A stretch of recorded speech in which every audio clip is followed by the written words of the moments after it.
Abasinga gye bukeeredde nga mukyali mu bikunta byammwe bo bannamawulire babadde babisambye dda okusobola okutuusaako ebigenda mu maaso ku biggwa by'abajulizi e Namugongo.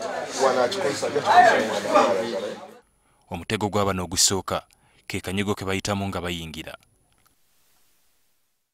Okusinziira ku bateesiteesi, bannamawulire abasoba mu 300 be baaweereddwa olukusa okukwata omukolo guno. Buli mwaka twakulettinga abannamawulire mu average ya 305.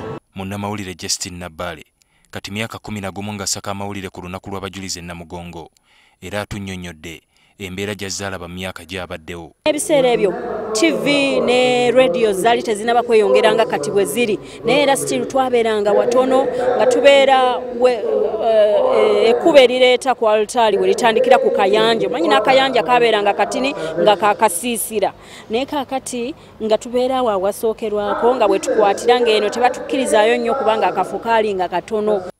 Bannamawulire abalala bangi nga Nabbale bakedde okuweereza eggwanga wabula bano balina okusomoozebwa okw'enjawulo kwe bazze basanga mulimu gwabwe guno naddala bwe kituuka ku mikolo nga gino. Amawulire tegali wali ku kituuti wokka wane Namugongo, amawulire gali mu buli nsonda.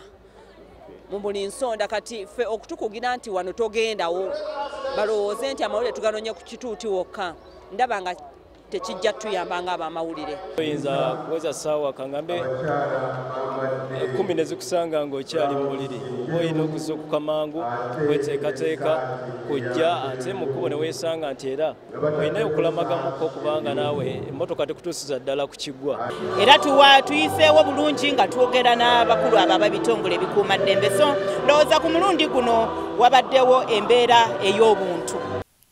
Kaba kaseera ka kutawuka nga bano bagezaako okunoonya ebifaananyi n'amaloboozi ag'enjawulo ge beetaaga ku lunaku luno.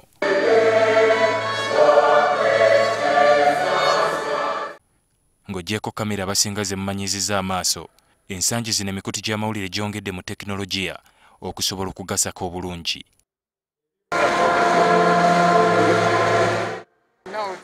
Okusobola okutuukagana obulungi n'omulembe, amawulire abasinga kati bagaweereza butereevu oba live nga bwe kigenze kiganja ensangi zino.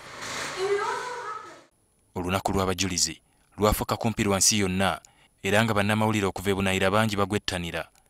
Leero waliwo abavudde Kenya, Tanzania ne Malawi betwogedde nabo. In fact, there's a lot of experiences which I'm getting through covering this function, whereby we are interacting with other friends from other different countries, from different media houses. Kwa sababu tukiangalia ni kwamba tunakuja mara nyingi, mambo ni mazuri sana, tunakuja wala hamna shida humu, mambo yanaendelea. Waganda ni watu wa taratibu sana.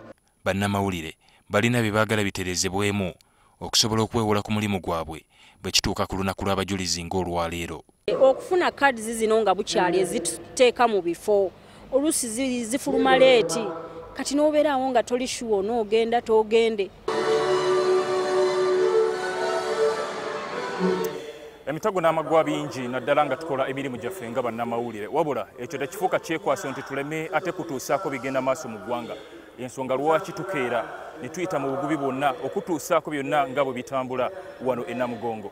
Kati kankukwase munange John Cliff Wamala akutuuseeko nga bwe bitambudde nate mu by'entambula.